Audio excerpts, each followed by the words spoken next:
Welcome to Who Cares, a podcast by SEIU 2015. I'm your host, Arnulfo de la Cruz, president of SEIU 2015, the largest union of long-term care workers in the country. We represent over 500,000 caregivers in California who show up every single day to care for older adults and people with disabilities. Today, we're going to be talking about something personal, something that may be political nature, but also something that is urgent. As is no surprise to the folks listening, the Trump administration is again coming after immigrants, this time by trying to end birthright citizenship and also dismantling the wildly popular DACA program for young immigrants. These aren't just policy attacks. These are attacks on our families, on our communities. And as I've said so many times, like so many sectors of our society, immigrant labor also makes up a core backbone of the care economy, caring for American citizens, caring for immigrants who live in this country, ensuring that their care needs are met. Today, I'm excited. I'm joined by two people who bring deep personal experience and powerful insight to this conversation. First, we have Robert Oronia, a certified nursing assistant and proud SEIU 2015 member who works in a skilled nursing facility in the Los Angeles area in Region 1. And also joining us is Alejandra Quintero, labor organizer and founder of All Things Labor, who has written and spoken powerfully on immigrant justice and the future of the labor movement. Robert and Alejandra, welcome to Who Cares. We always start Who Cares with a care story. It reminds us why we do this work. Robert, why don't we start with you? Can you share your caregiving story? I understand that it started actually with a friend who was in a car accident. Yeah, actually, before I was a CNA, I started off as a caregiver. I was just a friend of mine was in a really bad automobile accident. And one day I came to visit him at home and he pulled me aside and says, "Hey, I have a question for you." I'm like, "Yeah, what's up?" He says, "Would you mind maybe possibly being able to come in a couple of hours a day and maybe helping me with certain things?" What happened was he was paralyzed from the legs down from the accident. And his main concern was he felt he was too old to have his mom help him shower. And you know what? In a heartbeat, I was like, sure. But in the back of my mind, I'm just thinking to myself, I'm going to be responsible if anything happens. But that's how it all started. And I took care of Steven for almost a good 5 or 6 years. His mom was a nurse. And, one day she says, "How come you just don't go and become a CNA?" I said, "What's a CNA?" I had no idea what that was, Before I did this, I was an electrician. I helped my family in the family business as an electrical apprentice. It was her that told me, and that's how I became a CNA. I've been working as a CNA for over 10 years now at two different facilities. I've been at 6 years now at this current facility in Chatsworth, and I love the job I do. I love taking care of people. Thank you, Robert. That's such a powerful story. And like so many folks who are in the care sector, you responded to a friend in need and your calling was care. And that's just such a powerful story. And Alejandra, I know you've done some work around the intersection of care and labor. Would you mind sharing your care story? Yeah, of course. First of all, thank you so much for having me. I think being Latina, first generation American, caregiving is very much part of not only our culture, but like our shared sense of responsibility. So when I think of caregiving, I think about the intersection of, for example, the work that I used to do and my coworkers and I unionized the two previous times. It was immigration nonprofit law firms that were representing immigrant youth. There's often times where kids needed not only legal representation, but also all aspects of social services and support, whether it's medical or, housing needs, educational support, etc. And I thought about the time of how old my parents were when they came to the United States. And there's one particular story that makes me think of caregiving. And it's when my parents were, I believe, barely 20 years old. My grandfather passed away and, my dad was trying to go to his funeral, but just didn't have the funds. They were really, they were really poor when they got here, like many, many immigrants. And my mom was telling this story to a neighbor in the apartment complex that, we used to live in. And, that neighbor also happens to be immigrant. It was a very diverse apartment complex. Actually, I was talking about this with my dad the other day. I was like, wow, we had like Cuban and Italian, and we had like a Guatemalan, everyone living in the same, area. And this was super nice. But so my mom told this story to one of the neighbors. He didn't say anything. A few hours later, he comes back and basically said that a couple of people in the neighborhood put money together to help my dad. And they said, use this for your husband so he can get his flight back, so he can head back to the funeral and pay us back when you can. So I that for me was really touching, because it was like a kind of a full circle of the work that I was doing and my coworkers were doing to support immigrant youth now, and realizing that we're honestly just all paying it forward, right? Like, it's people in our lives have done it in the past. And, it is our shared responsibility, because we do live in a community to do it for others. And honestly, it's shaped so much of the way that I move in labor organizing as well. That's such a wonderful story. Thank you, Alejandra, for sharing that. It really does speak to how important our communities are, right? And your community kind of coming together to support your father, who was going through difficult times, I think is just a wonderful story about care, about community. So let's talk about what's happening now. The current administration is pushing a case to the Supreme Court that would end birthright citizenship. That means that if you're born in the United States, obviously, but your parents are undocumented, you may no longer be considered a United States citizen, something that we maybe would have thought a couple years ago would be the most outrageous idea that we've ever heard, given that it's not just unconstitutional, it's also dangerous. Robert, I know that you're a birthright citizen. Your mom was born here. Your father, my understanding, came from Mexico, and you have some family members who are also birthright citizen. How is this moment affecting you and your family? Yeah, like you mentioned, my mom was born here. My father comes from Acaponeta, Nayarit in Mexico, as does the side of my, majority of my relatives are all from Mexico. It angers me, and it brought in a sense of, what the hell? How could this even, you would never phantom something like this happening in our beautiful country. But it's happening. I have cousins right now and friends, even and myself. My sister and I were actually speaking a couple of when this all started. Well, what do you think is going to happen? What's going to go on? I told her, we just got to write it out and see. We got to see we don't know what's going to happen. I have cousins who are my age, who have kids who were born and raised in this country, who are terrified that they might lose their parents. What happens if they take mom or dad away from us? And that's mainly what the conversation's been lately amongst my sibling and a couple of my coworkers and my cousins, my family. Honestly, I don't know if it's a very terrifying thing, not knowing what tomorrow may possibly bring. It's crazy. I have my 14-year-old godson.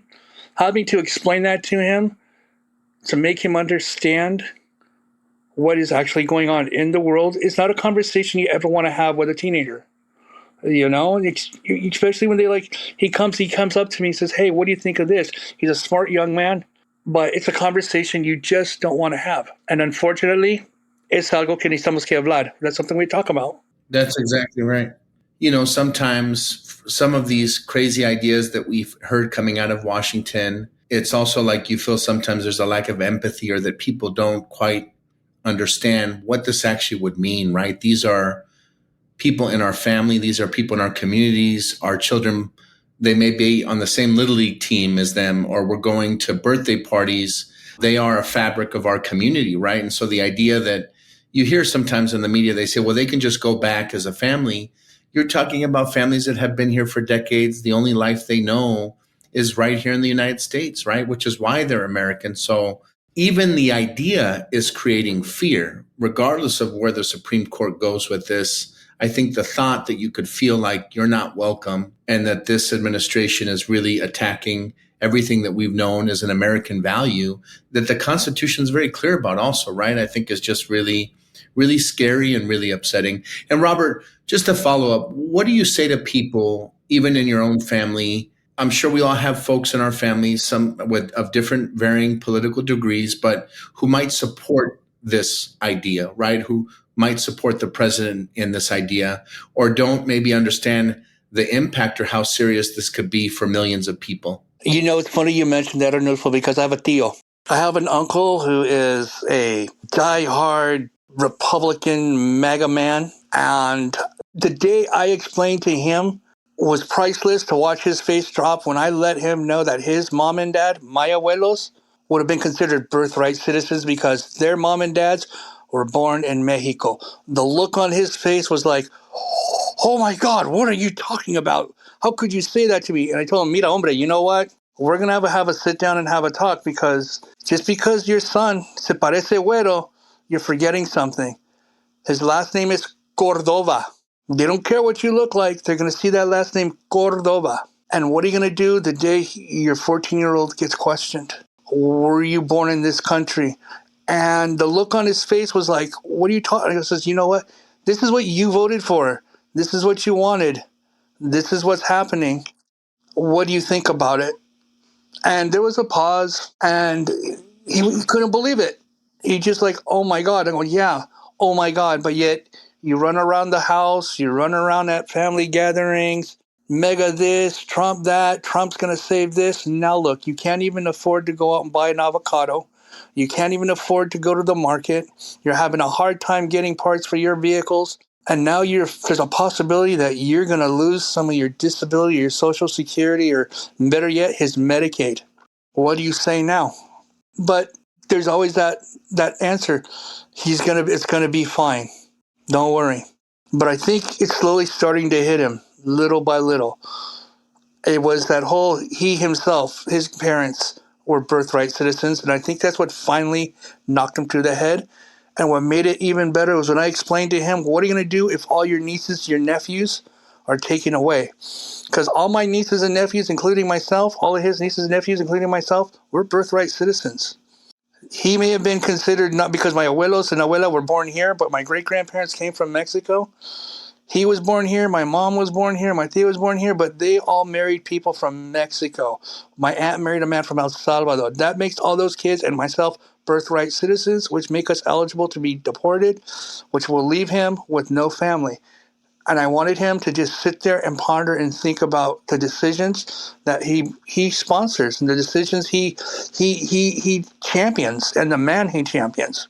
And I proved that to be a point, especially about my godson, my cousin, the 14-year-old. I reminded his dad, his last name is Cordova. What are you going to do when that happens? It's very difficult because sometimes we have good conversations. Sometimes our conversations turn into, you don't even get us a subject because we're both opinionated, we're both hot-headed, and we both have our own political beliefs, and we still have our family values. But at the end of the day, and I hate to say it this way, but you have to make a choice. And it's that choice is either your family or the man with the red hat that looks like a Cheeto. You make that choice.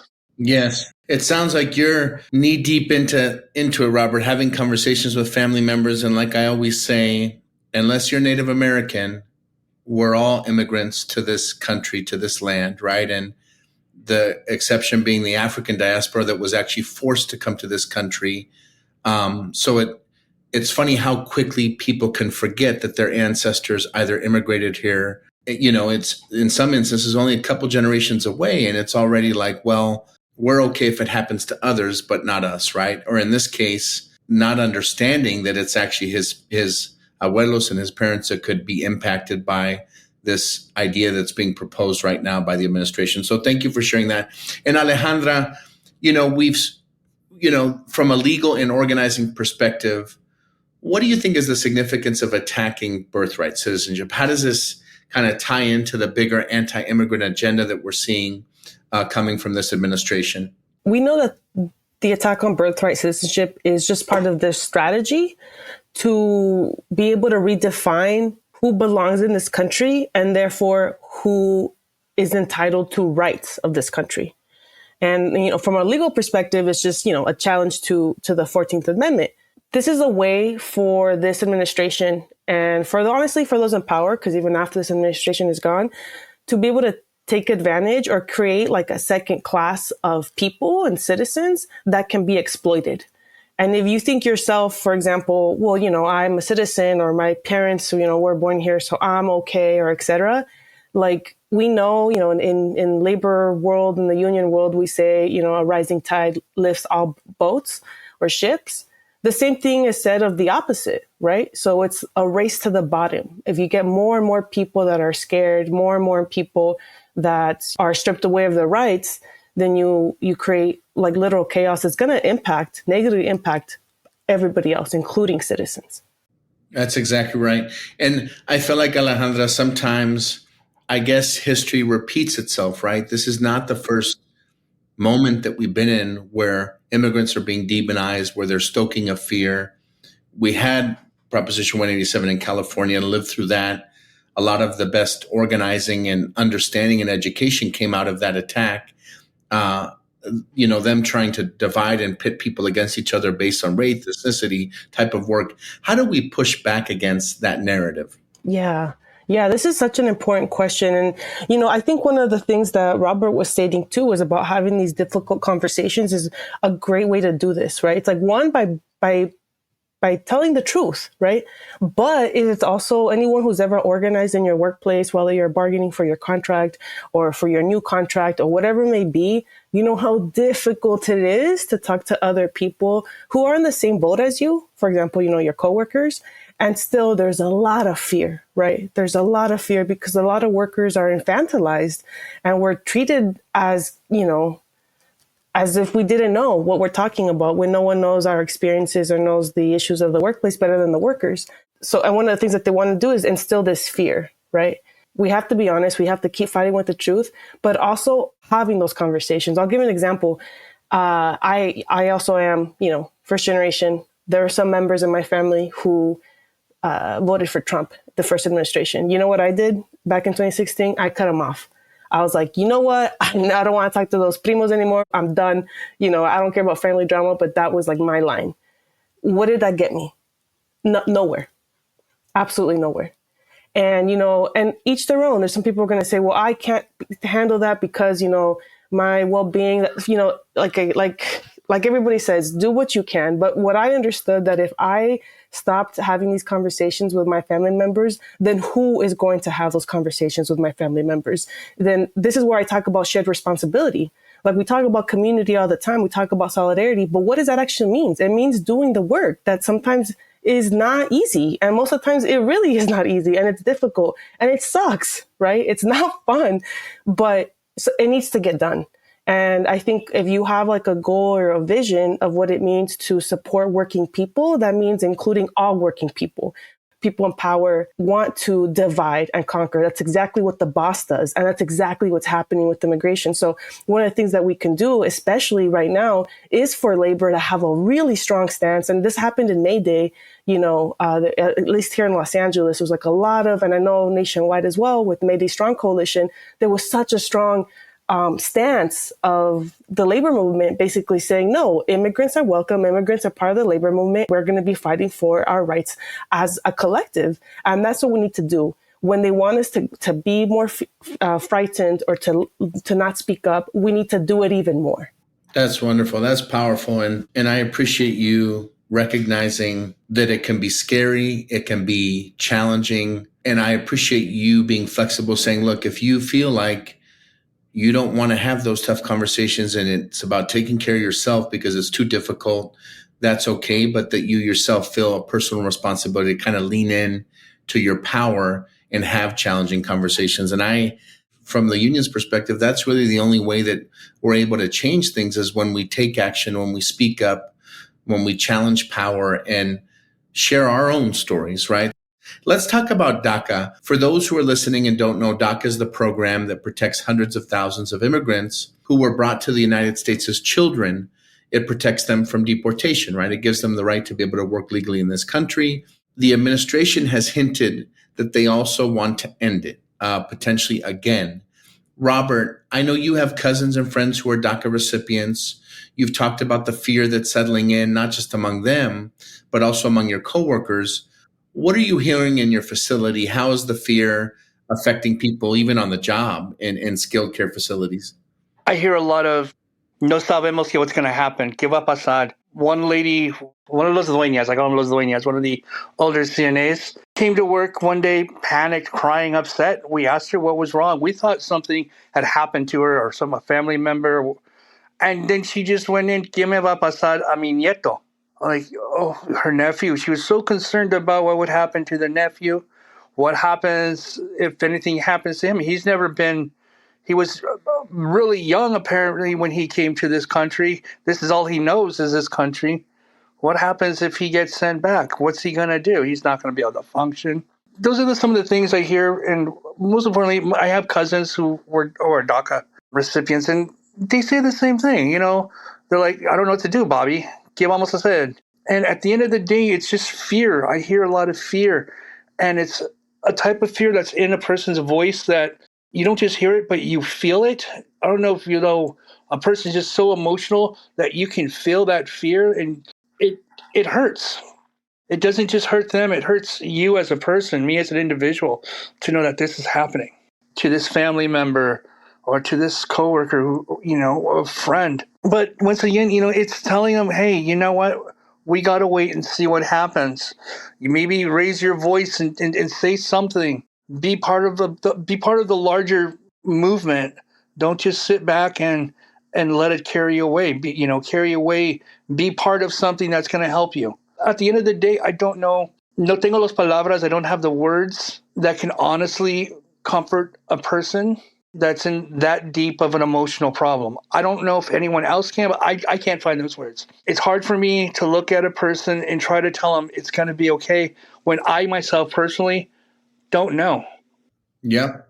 No, that's a great point, Robert. And we've often talked about, given the significance of the number of immigrants that are in the care workforce, and also what we've known on the nursing home side is that we've had a care crisis for a while where nursing homes aren't able to hire enough CNAs. And that then means that a certified nursing assistant has way more patients than they should be caring for, which impacts not just the person who's caring for the patients, but the patients themselves and receiving the quality of care that they're deserving of, because so much is placed on one person. What do you think would happen, Robert, if immigrant workers start disappearing from nursing homes in California?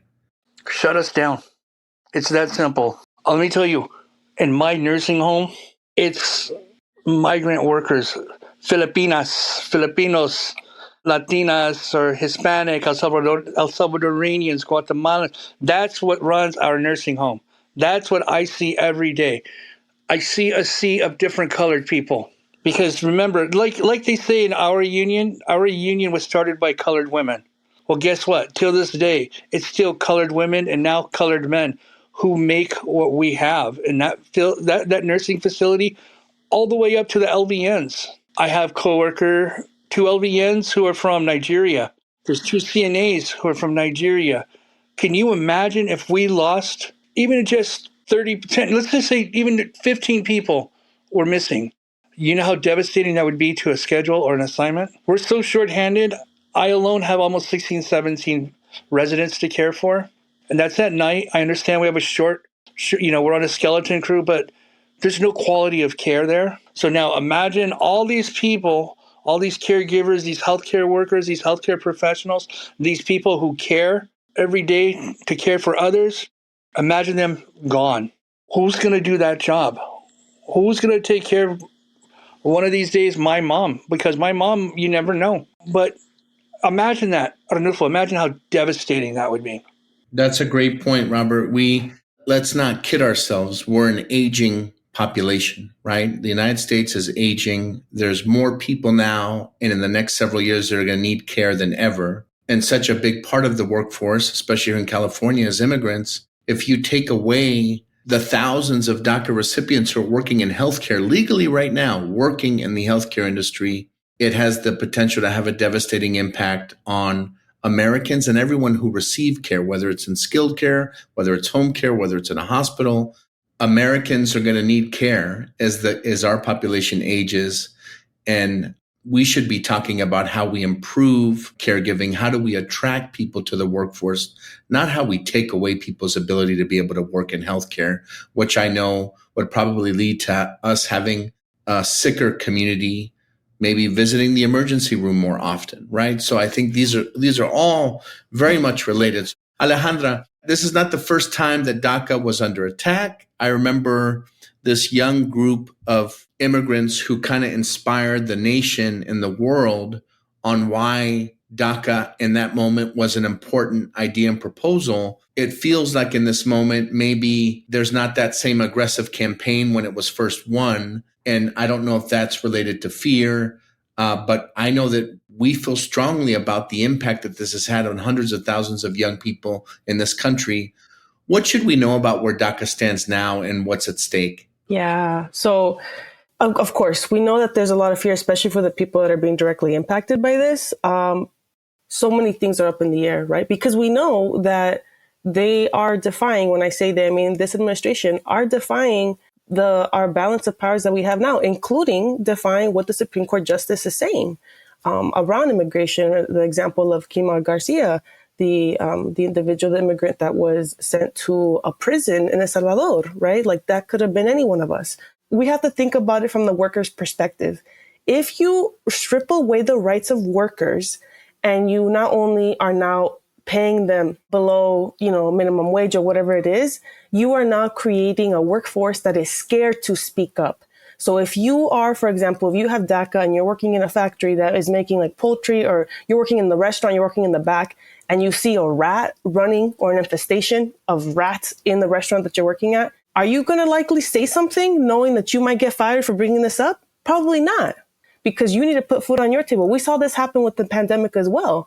They're like, oh, well, if you're sick, stay home. But how are you going to say that to people that if they don't go to work, and we don't have, Medicare for all, we don't have all these other services that we should be receiving from our government because we pay taxes, including immigrants, then they're not going to stay home, which means now you who is eating at this restaurant can get sick or worse, right? Or you who's going into this, building, you don't know what the infrastructure of that building is and how it actually is safe. So now you, even if you do not care from an ethical or humanitarian perspective for another person, stripping away the rights of other workers is going to negatively impact you and become dangerous for you and your family.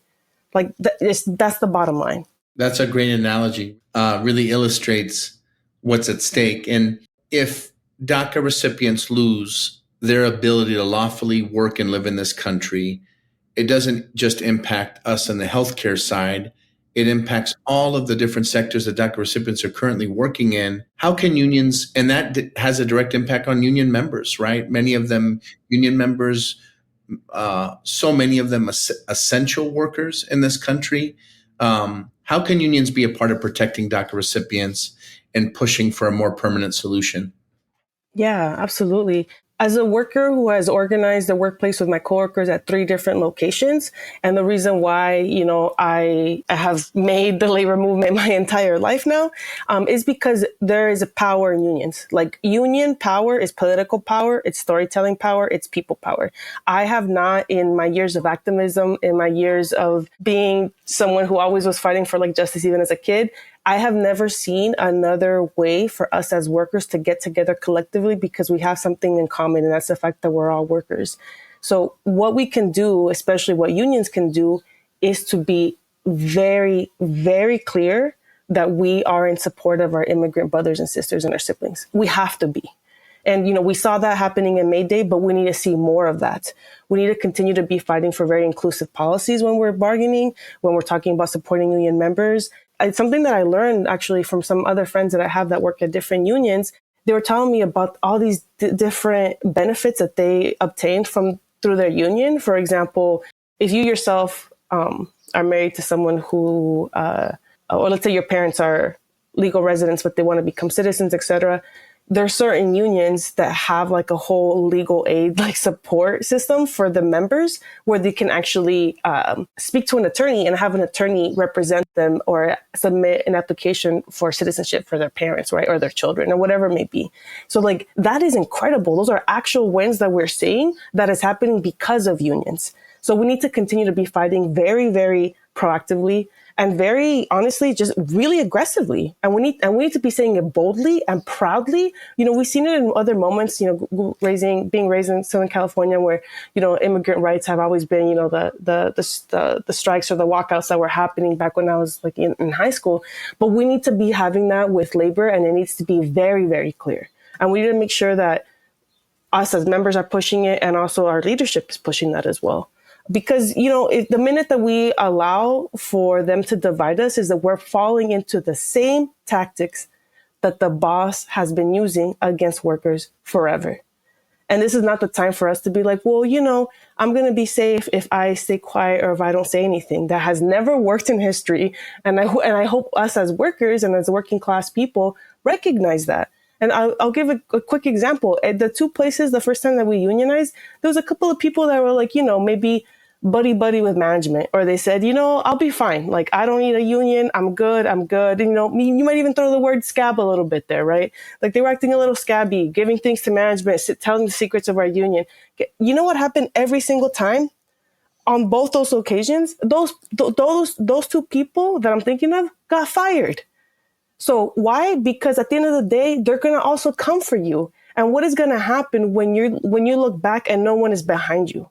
So this is not only about doing what is the right thing for us as like the labor movement, but it's also about taking care of yourself. And we have to see ourselves as workers. The labor movement and the health of the labor movement depends on how well we're protecting the people that are most vulnerable. And right now, that is immigrant workers. That's exactly right. You could be a union member right now thinking, well, how does this impact me, right? But understanding that every union member has something to lose if DACA recipients lose their status, because it's going to impact all of our industries. This isn't just a fight about immigration policy. Really, it's a bigger question around who they're saying belongs, who gets to stay, who gets to receive care and be cared for, and who doesn't. I think you're right. That's really what's at the heart of the strategy, not just questions around status. And so, Robert, last word from you. I know that you've messaged your representative before, you've taken action. What do you say to a fellow worker who's scared but doesn't think calling Congress or showing up matters? I get that it's not an easy thing to do for someone like you who's done it many times. What do you say to a coworker who says, well, I don't know, Robert, if this is really what I should be getting involved in? You know what I've done before, Arnulfo, is I've made the calls in front of them and showed them how easy it was. And after the call, I'd explain to them, you know what? I understand how you feel, but isn't it better to take some kind of action than to sit back and say, woe is me, look what they're doing to me? At least at the end of the day, you could say you tried something. You fought for you fought for your amigos, and you fought for your family.